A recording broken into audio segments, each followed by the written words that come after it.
결혼한 지 이제 막 8개월 차였어요. 아직도 결혼식장에서 하객들 사이로 걸어 나오던 그날이 생생했어요.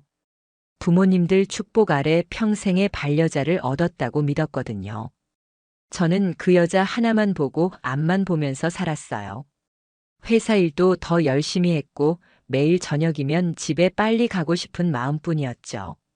신혼집은 경기도 외곽 쪽 신축 아파트였어요. 분양가도 저렴하고 조용한 동네라 좋았죠.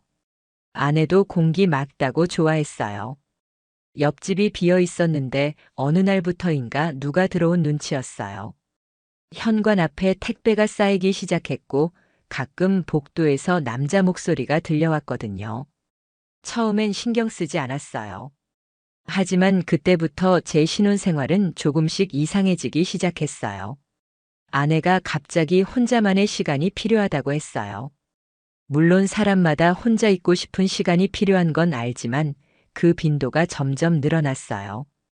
오늘은 요가 끝나고 카페 좀 갔다가 들어올게. 오늘은 늦게 들어올 거야. 친구랑 저녁 약속 있어. 처음엔 그냥 믿었어요.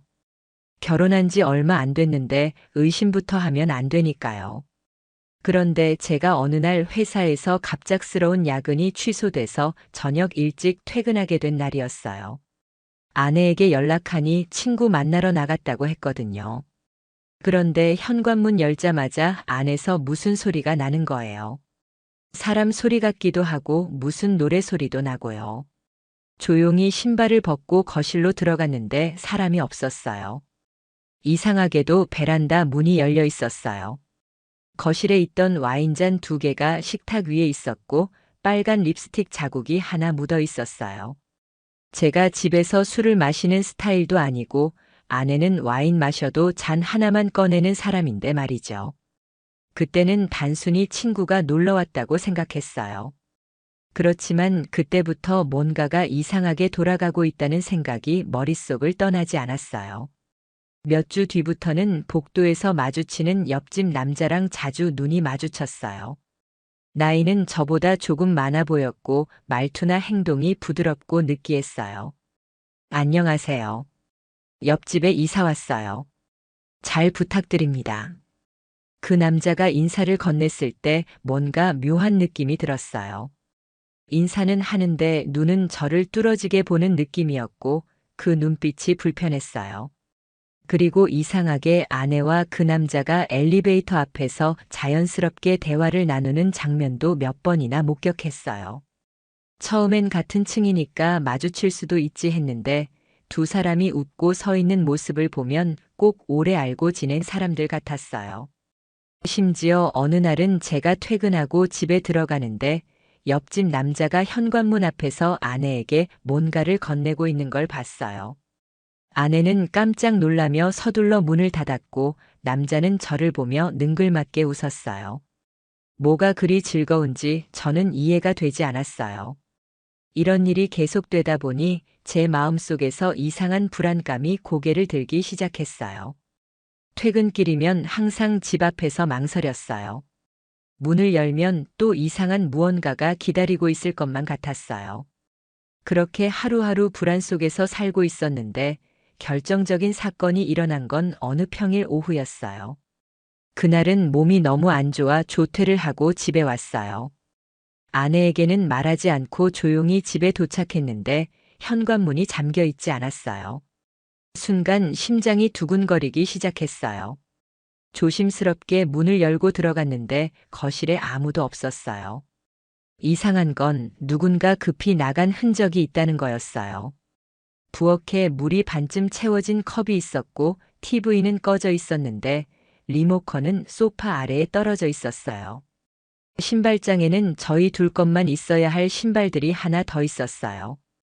남성용 운동화였어요. 사이즈도 저보다 한 치수 작았고 디자인도 제 취향이 아니었어요. 저는 그 순간 너무 혼란스러웠어요. 이게 뭘까? 이 신발은 누구 거지? 그런데 그날 밤 아내는 마치 아무 일도 없었다는 듯 저를 맞이했어요. 오히려 저한테 몸 괜찮아? 병원은 갔어? 라고 걱정하는 척 하더라고요.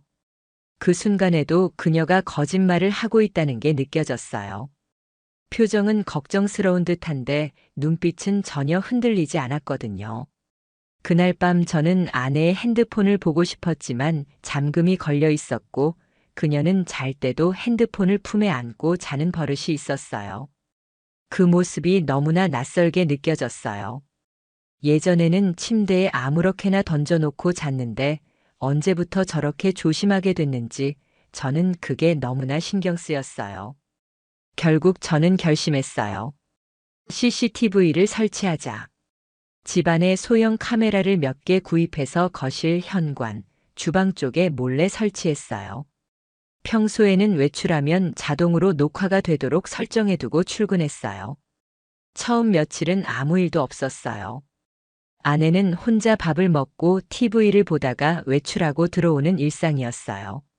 그런데 어느 날 퇴근 후 녹화된 영상을 확인하는데 낮 2시쯤 옆집 남자가 저희 집 초인종을 누르고 들어오는 장면이 찍혀 있었어요. 아무렇지도 않게 신발을 벗고 들어왔고 아내는 주방에서 간식을 준비하고 있었어요. 두 사람은 소파에 나란히 앉아서 무슨 이야기를 나눴고 웃음소리가 집안에 가득했어요. 저는 그 장면을 보며 눈을 의심했어요. 아내는 손을 뻗어 남자의 어깨를 치며 웃고 있었고 남자는 아내에게 무언가를 속삭이듯 말하며 고개를 가까이 대고 있었어요. 그 장면이 제 가슴을 짓눌렀어요. 믿었던 아내가 제 집에서 제 소파에서 그것도 옆집 남자랑 저런 장면을 연출하고 있다니 저는 분노를 넘어서 숨이 막히는 기분이었어요. 그날 밤 저는 아무 말도 하지 않았어요. 입술이 바짝 마르고 속에서 열이 올라왔지만 차마 뭐라고 말을 할 수가 없었어요. 아내는 평소처럼 오늘 어땠어? 라고 물었고 저는 별일 없었어 라고 대답했어요. 사실 속으로는 폭발하기 직전이었어요. 저는 계속해서 CCTV를 확인했어요. 다음 날도 그 다음 날도 옆집 남자는 낮 시간에 저희 집을 드나들었어요. 어떤 날은 음식까지 들고 왔고 어떤 날은 쇼핑백을 들고 와서 뭔가를 선물처럼 건넸어요. 그 모든 순간마다 제 머릿속은 점점 타들어갔어요. 아내는 집을 호텔처럼 쓰고 있었고 저는 그 사실도 모른 채 열심히 일하고 있었던 거예요. 억울하고 분했어요. 내가 이렇게까지 바보였나? 내가 이렇게까지 아내를 모르는 사람이었나? 그날 밤 저는 제대로 잠을 잘 수가 없었어요. 눈을 감으면 자꾸만 CCTV 영상이 머릿속에 떠올랐어요. 아내가 웃는 표정, 옆집 남자의 손짓, 둘이 소파에 앉아 있는 모습, 그 모든 장면이 구체적으로 제 머릿속을 파고들었어요.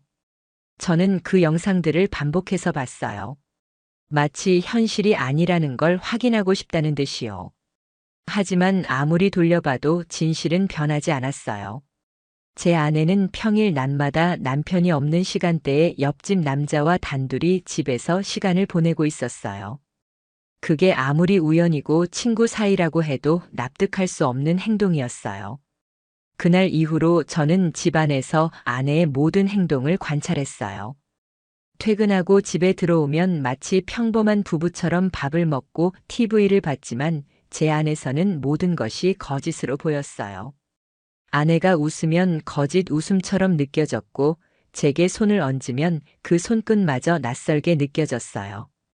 도대체 언제부터였을까? 언제부터 이렇게 된 걸까? 제가 몰랐던 시간들이 너무 많았다는 생각에 가슴이 미어졌어요. 아내는 여전히 아무렇지 않은 얼굴로 저를 대하고 있었고 저는 그 안에서 천천히 무너지고 있었어요. 저는 결정적인 증거를 확보하기로 했어요. 단순히 영상만으로는 부족하다고 생각했거든요. 휴대폰 잠금도 뚫지 못한 채 계속 눈치를 보다 보니 정신적으로 피폐해지고 있었어요. 결국 저는 구형 노트북 하나를 꺼내서 아내가 쓰는 데스크탑과 연결된 무선 공유기 기록을 추적했어요. 저희 집 인터넷 공유기에는 접속 시간과 기기 로그가 남아 있었어요. 분석 결과 특정 시간대마다 반복해서 접속되는 스마트폰이 하나 있었어요. 문제는 그 기기의 이름이 옆집 남자의 이름과 유사하다는 거였어요. 게다가 아내와 단둘이 있는 시간과 겹치는 시간에만 접속 기록이 있었어요. 누가 봐도 그 남자가 우리 집 와이파이를 사용하고 있었다는 뜻이었어요. 저는 그걸 캡처해서 파일로 저장했어요. 그 다음은 아내의 방에서 몰래 그녀의 가방을 뒤졌어요. 양심에 찔렸지만 제가 이렇게까지 해야만 할 만큼 상황은 심각했어요. 서랍에 있던 화장품 파우치 안에서 이상한 영수증이 나왔어요. 며칠 전 날짜였고 거기에 적힌 장소는 근처 고급 펜션이었어요. 아내는 그날 요가 수업이 있다고 늦는다고 했던 날이었어요. 그런데 펜션? 거기서 뭘 했던 거지? 저는 펜션 이름을 인터넷에 검색해 봤어요. 연인용 스파룸, 조용한 독채, 예약은 커플 기준. 그 펜션은 연인끼리 조용히 시간을 보내기에 최적화된 구조였어요. 저는 그 영수증을 들고 펜션에 전화까지 걸었어요. 이름은 모른다고 했지만 예약 번호로 확인해 줬어요. 그 방은 2인 기준으로 예약되었고 체크인과 체크아웃 모두 정상적으로 처리되었다고 했어요. 저는 다시 한번 충격에 빠졌어요. 아내는 이제 밖에서도 그 남자와 시간을 보내고 있었어요. 집 안에서도 부족했는지 밖에서도 그런 짓을 하고 있었어요. 결국 저는 견딜 수 없었어요. 더 이상 이 상황을 지켜볼 수 없었어요. 어느 날 회사에서 조퇴를 하고 아예 점심시간에 집으로 향했어요. 그날도 또다시 옆집 남자가 들어오는지 확인하고 싶었어요. 현관 CCTV를 휴대폰으로 보니 그 남자가 들어가는 장면이 찍혔어요. 저는 바로 엘리베이터로 올라갔어요. 아파트 복도에 발을 디디는 순간부터 심장이 터질 것처럼 뛰었어요. 저는 현관문 앞에서 잠시 멈춰 섰어요. 그 안에서 무슨 일이 벌어지고 있을지 생각하자 손이 덜덜 떨렸어요. 결국 문을 열고 들어갔어요. 거실에 들어서자마자 두 사람의 웃음소리가 멈췄어요. 소파에 앉아있던 아내와 옆집 남자는 순간 얼어붙었고 저는 말이 나오지 않았어요. 둘 다 당황한 표정이었고 아내는 무언가 말하려 했지만 저는 손을 들어 막았어요. 말하지 마. 지금 아무 말도 하지 마. 저는 핸드폰을 꺼내서 영상 녹화를 켰어요. 저는 그렇게 말하면서 두 사람의 얼굴을 찍었어요. 아내는 고개를 푹 숙였고 옆집 남자는 일어나더니 현관문 쪽으로 향했어요. 너 지금 어디 가는 거야? 끝까지 봐야지. 여기까지 들어와 놓고 이제 나가겠다고. 제 목소리가 높아졌어요. 분노가 끓어오르기 시작했어요. 옆집 남자는 말없이 고개를 떨군 채 멈춰 있었어요. 아내는 눈물을 흘리기 시작했어요. 미안해. 정말 미안해. 그 말이 뭐가 미안하다는 건지 저는 도무지 이해할 수 없었어요. 저는 두 사람을 소파에 앉히고 하나하나 따져 물었어요.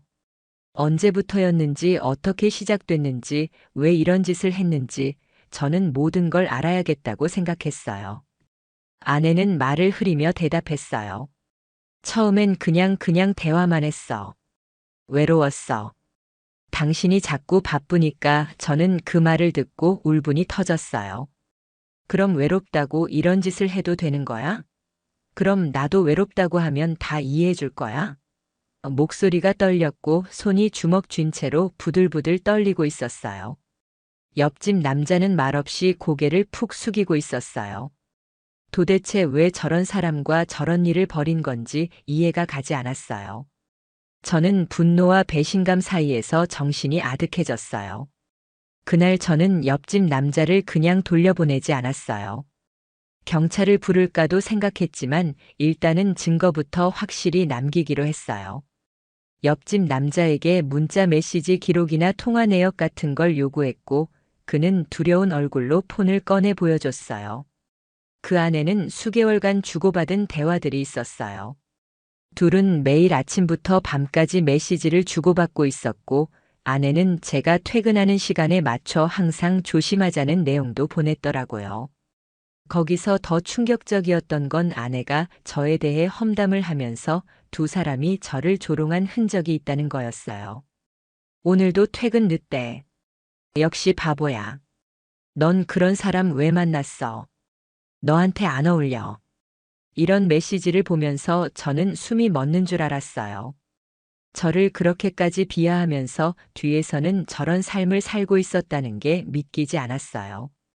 결국 저는 옆집 남자를 돌려보내고 아내와 단둘이 남았어요. 저는 소파에 주저앉아 머리를 감쌌어요. 아내는 무릎을 꿇고 저에게 용서를 구했어요. 하지만 저는 용서라는 단어조차 꺼내고 싶지 않았어요. 이건 용서의 문제가 아니었어요. 저는 단순히 배신당한 게 아니라 바보 취급을 당했고 무시당했고 조롱당했어요.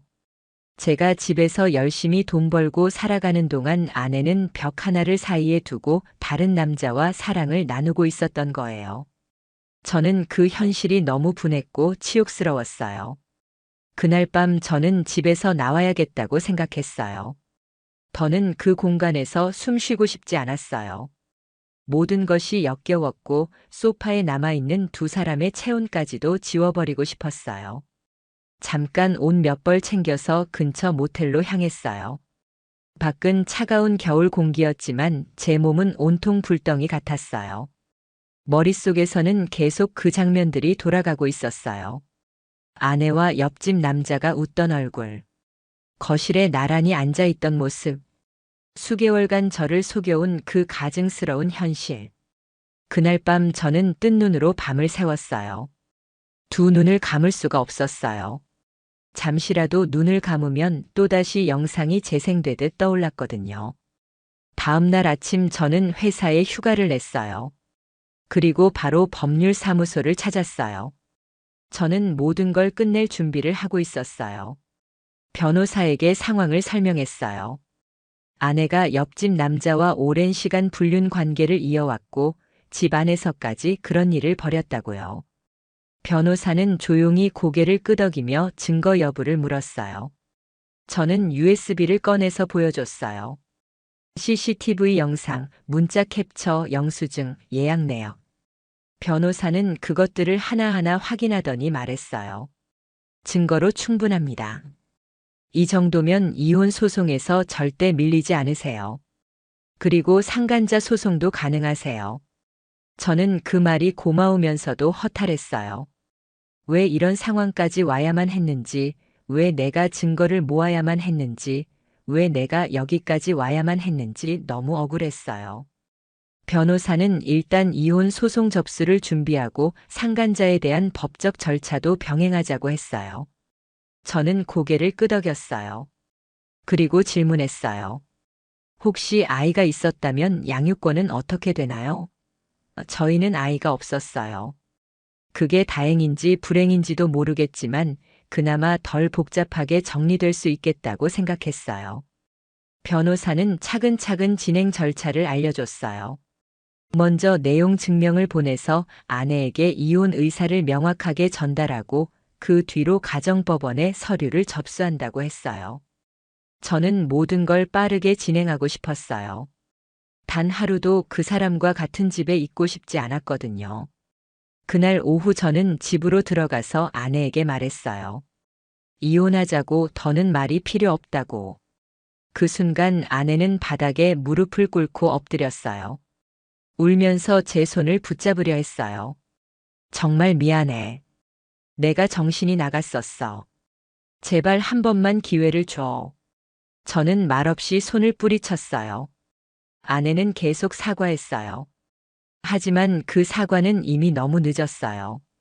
그녀는 이제 와서 잘못했다고 울고불고 하지만 제가 수개월 동안 속고 조롱당했던 그 시간들을 물을 수는 없었어요. 상처는 이미 너무 깊었고 돌이킬 수 없는 지점까지 와버린 거예요. 저는 냉정하게 말했어요. 너는 내가 회복할 수 없는 상처를 줬어. 이건 단순한 실수가 아니야. 이건 계획적이었고 지속적이었어. 그리고 무엇보다 너는 날 우습게 봤어. 아내는 울며 머리를 조아렸지만 저는 더 이상 흔들리지 않았어요. 그날 밤 저는 짐을 정리하기 시작했어요. 제 옷, 서류, 전자기기 그리고 부모님 사진까지 모두 박스에 담았어요. 아내는 계속 저를 쳐다보면서 말했어요. 이혼하면 나 혼자 어떻게 살아? 나 아무것도 없어. 당신 없으면 못 살아. 그 말에 저는 피식 웃었어요. 혼자는 싫으면서 둘이 있어도 남자 하나로는 부족했나 보네. 제 말에 아내는 입을 틀어막고 엉엉 울기 시작했어요. 그 눈물이 진심이든 쇼든 상관없었어요. 저는 감정이 이미 말라버린 상태였어요. 애정이라는 감정은 어디에도 남아있지 않았어요. 그저 배신감과 환멸만 가득했어요. 며칠 뒤 저는 옆집 남자를 정식으로 상대로 삼아 내용 증명을 보냈어요. 법적 책임을 묻겠다고. 처음에는 연락이 없더니 일주일 후 직접 저에게 전화가 왔어요. 그는 다급한 목소리로 말했어요. 이런 식으로까지 갈 필요는 없잖아요. 서로 얼굴 붉히는 일 없이 정리할 수 있지 않나요? 그 말이 얼마나 이기적으로 들렸는지 몰라요. 얼굴 붉히는 게 싫으면 애초에 내 집에 들어오질 말았어야죠. 애초에 남의 아내에게 손을 뻗지 말았어야죠. 저는 냉정하게 말했어요. 넌 내 인생을 망가뜨렸어. 그리고 대가를 치러야 해. 정식으로 대응할 거야. 준비하고 있어. 그는 당황한 목소리로 말을 잇지 못했어요. 이제 와서 후회해봐야 소용없다는 걸 깨달았겠죠. 그리고 저는 아내와 부모님들께도 이혼 사실을 알렸어요. 처음엔 양쪽 부모 모두 놀랐어요. 특히 제 어머니는 믿기지 않는다는 표정이었어요. 아내가 그렇게까지 했을 줄은 몰랐다고요. 저는 조용히 CCTV 영상과 증거 파일을 USB에 담아 부모님께 보여드렸어요. 말이 필요 없었어요. 화면에 담긴 그 장면들이 모든 걸 설명하고 있었어요. 어머니는 손을 떨며 USB를 내려놨어요. 이제 이해했다. 더 이상 말하지 마라. 그 집안이 내 발목을 잡은 거다. 저는 그 말에 고개를 끄덕였어요. 맞아요. 더 이상 변명도 용서도 필요 없어요. 저는 이제 앞으로만 가야 했어요. 아내 쪽 부모님은 처음엔 믿지 않으려 했어요. 딸이 그런 짓을 했을 리 없다고 하지만 제가 영상과 대화 기록을 보여주자 그들도 말을 잃었어요. 아내의 어머니는 울면서 제게 무릎까지 꿇으려 했어요. 우리 딸이 한순간 실수한 거야. 제발 한 번만 용서해줘. 저는 단호히 말했어요. 실수는 한 번으로 끝났을 때나 실수예요. 이건 수개월간 반복된 배신이에요. 저는 용서 못해요. 그들은 더 이상 말하지 않았어요. 아내는 가족들 앞에서도 울기만 했고 한마디의 책임 있는 설명도 하지 못했어요. 이제 모든 건 법의 손에 맡겨야 할 시간이었어요. 이혼 소송과 상간자 소송이 동시에 진행되기 시작했어요. 법원으로부터 첫 신문 기일이 잡혔다는 통보를 받았고 변호사와 함께 전략을 점검했어요. 증거 자료는 넘칠 만큼 충분했고 상대가 반박할 여지도 없었어요. 특히 CCTV 영상과 문자 메시지 내용은 너무도 노골적이어서 도리 없이 인정할 수밖에 없는 상황이었죠. 변호사도 자신 있게 말했어요. 이건 피고 측에서 할 말이 없어요. 압도적입니다. 저는 차가운 마음으로 고개를 끄덕였어요. 누구보다 뜨거웠던 가슴이었지만 지금은 얼어붙은 돌덩이 같았어요. 법정에 처음 서는 날 저는 긴장한 채 재판정 문을 열었어요. 마주 보이는 자리에는 아내와 그녀의 변호사가 앉아 있었어요. 그녀는 고개를 숙이고 있었고 눈은 퀭하고 살도 많이 빠져 있었어요. 하지만 그 모습에 동정심은 들지 않았어요. 이건 스스로 자초한 일이었고 그에 대한 책임을 질 시간이 온 것뿐이었어요. 판사가 양측의 입장을 확인했고 아내 쪽 변호사는 말했어요. 피고는 원고의 주장 대부분을 인정하고 있으며 반성하고 있습니다. 다만 사건 전까지는 혼인 관계가 원활하지 않았다는 점을 참작해 주시길 바랍니다. 저는 그 말을 듣고 속이 뒤집히는 기분이었어요. 자신들의 불륜을 정당화하기 위해 우리 결혼 생활이 원활하지 않았다고 포장하려는 그 태도. 마치 피해자인 척하고 있는 그 말투에 치가 떨렸어요. 제 변호사는 강하게 반박했어요. 혼인 관계에 문제가 있었더라도 이는 대화를 통해 해결할 문제이지 제3자와 부적절한 관계를 정당화할 수 없습니다. 이 사건은 장기간에 걸친 계획적이고 의도적인 부정행위입니다. 그리고 증거로 제출된 영상 일부를 법정에서 틀었어요. 순간 재판정의 분위기가 싸늘하게 얼어붙었어요. 소파에 앉아 웃고 있는 아내와 옆집 남자의 모습. 일반적인 친구 관계로 볼 수 없는 친밀한 스킨십. 메시지 캡처 화면에서는 둘의 대화가 적나라하게 드러났고 일부 판사조차 고개를 절레절레 흔들었어요. 저는 그 장면을 바라보며 다시 한번 심장이 무너지는 기분이었어요. 이미 수백 번 봤던 장면이지만 그곳이 법정이었기 때문에 더 수치스럽고 더 치욕적이었어요. 옆집 남자 역시 증인석에 서야 했어요. 법원에서 출석 명령을 받았고 그는 억지로 고개를 들며 저를 바라봤어요. 그 눈빛엔 초조함이 가득했고 입술은 바짝 말라 있었어요. 판사가 물었어요. 귀하는 피고와 어떤 관계입니까? 그는 떨리는 목소리로 말했어요. 개인적인 관계였습니다. 죄송합니다. 그리고 곧바로 판사가 다시 물었어요. 혼인 중인 여성을 상대로 관계를 지속한 이유는 무엇입니까? 그는 입을 떼지 못하다가 조용히 말했어요. 감정적으로 흔들렸습니다. 그러나 지금은 깊이 반성하고 있습니다. 저는 비웃음이 나왔어요. 반성이라고요. 반성은 처음부터 그런 짓을 하지 않았어야 하는 사람이 하는 말이에요. 저는 증인석에 앉은 그를 바라보며 마음속으로 되뇌었어요. 당신은 내 인생에서 사라져야 할 존재라고. 법정에서 모든 사실이 낱낱이 드러난 뒤 저는 다시 집으로 돌아왔어요.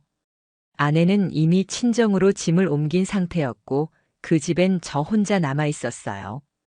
텅 빈 거실에서 혼자 앉아 있으니 묘하게 허전했어요. 모든 것이 끝나가고 있었고 제가 원했던 대로 흘러가고 있음에도 불구하고 마음 한구석이 무거웠어요. 배신감과 치욕, 그리고 또 다른 감정들. 허무함이었어요. 이렇게 끝나는 것이 맞는 건가? 이게 진짜 최선이었나? 그래도 한때 사랑했던 사람이었고 함께 미래를 꿈꾸던 사람이었으니까요. 그 마음까지 지워지는 건 아니었어요. 며칠 후 아내가 연락을 해왔어요.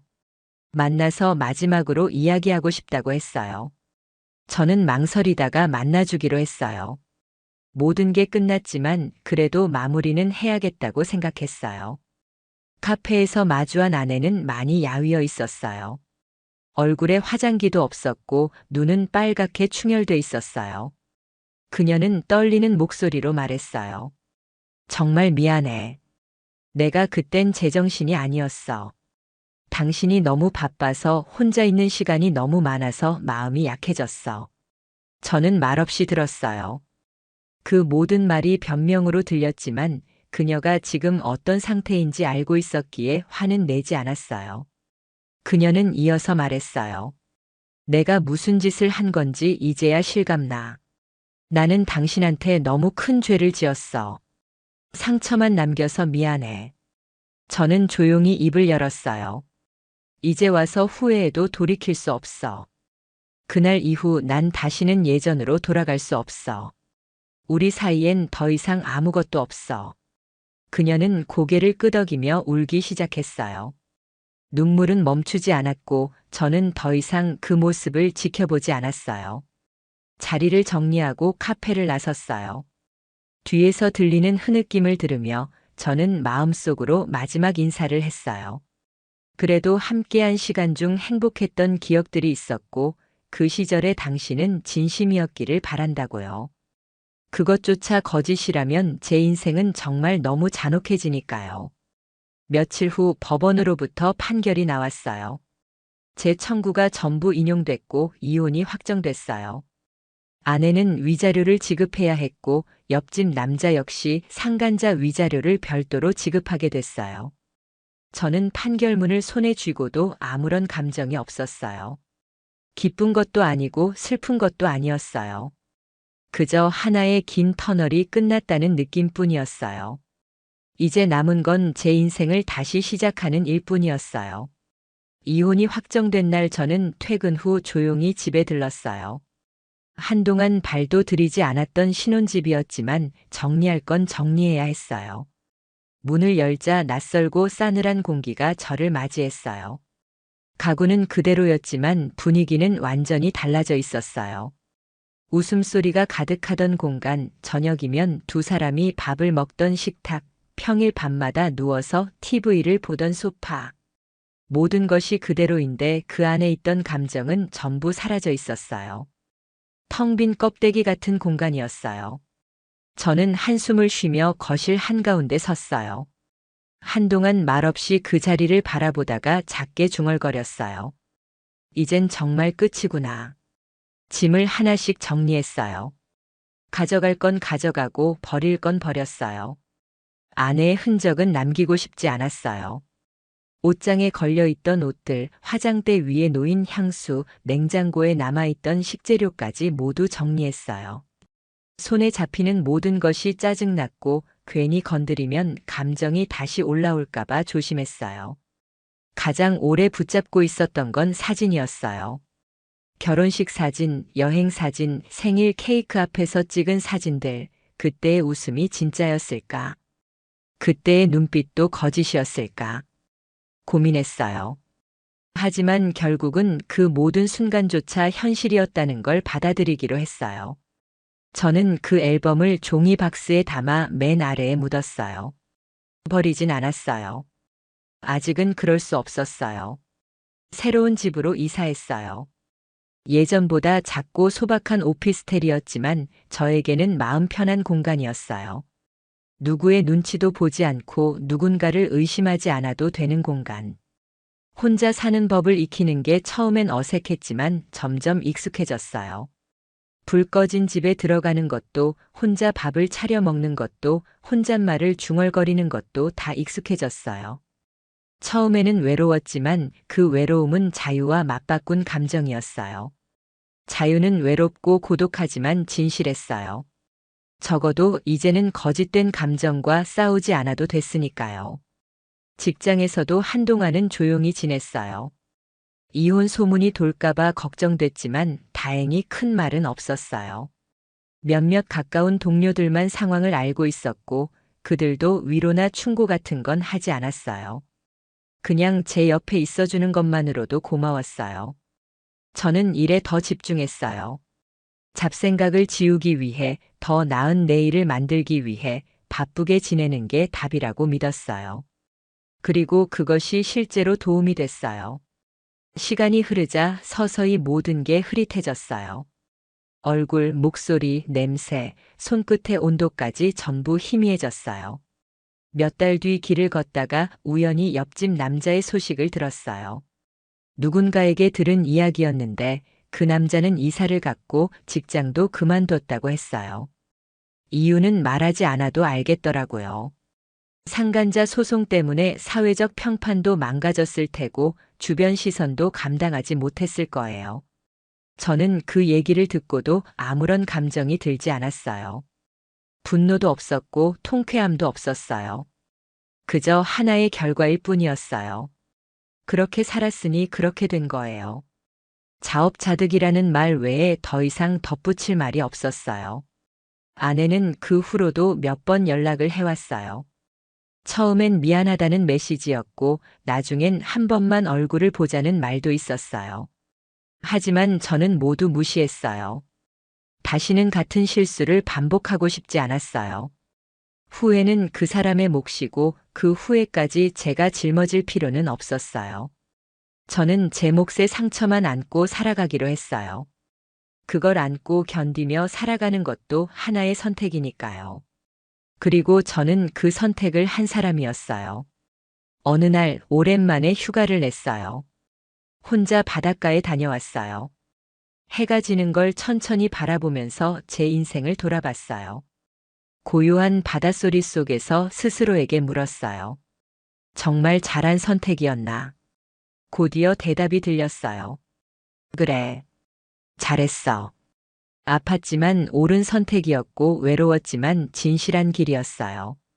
저는 더 이상 속지 않았고 더 이상 바보가 아니었어요. 상처받는 걸 피할 수는 없지만 반복하지 않을 수는 있었어요. 저는 제 인생을 지켜냈고 그것만으로도 충분했어요. 지금도 가끔 생각은 나요. 왜 그런 일이 벌어졌는지, 내가 뭘 놓쳤는지. 하지만 이제는 그 질문에 집착하지 않아요.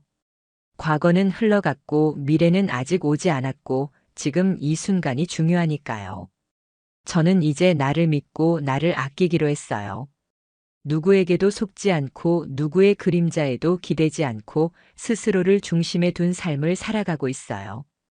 혹시 이 이야기를 듣고 있는 당신도 상처받았거나 누군가에게 배신당한 적이 있다면 저는 말해주고 싶어요. 그건 당신의 잘못이 아니라고요.